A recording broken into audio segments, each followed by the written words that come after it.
C'est une question de moyens.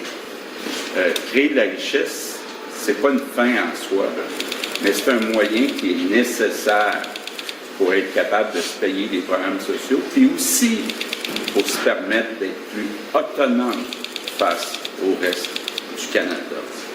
Donc, une de mes grandes fiertés, oui, puis je vais le répéter, c'est que depuis 7 ans, le Québec, quand on regarde la croissance économique par habitant, quand on regarde la croissance du salaire moyen, oui, depuis 7 ans, on a réussi à battre l'Ontario puis le reste du Canada. C'est une de mes grandes fiertés. On a réussi aussi, grâce à nos baisses d'impôts, à battre la croissance du revenu disponible après impôts et après inflation.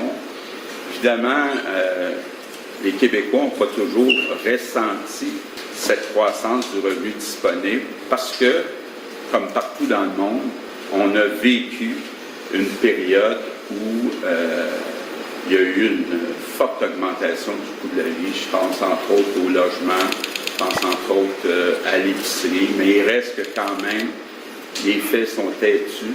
Le revenu disponible après impôts, après inflation, a plus augmenté depuis 7 ans au Québec que dans le reste du Canada.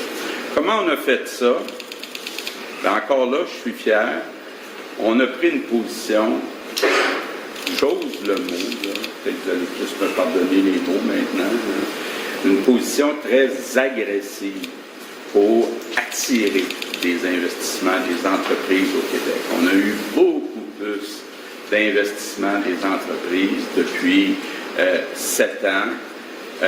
Évidemment, il y a eu quelques échecs, on en a beaucoup parlé, mais il y a eu surtout beaucoup de succès.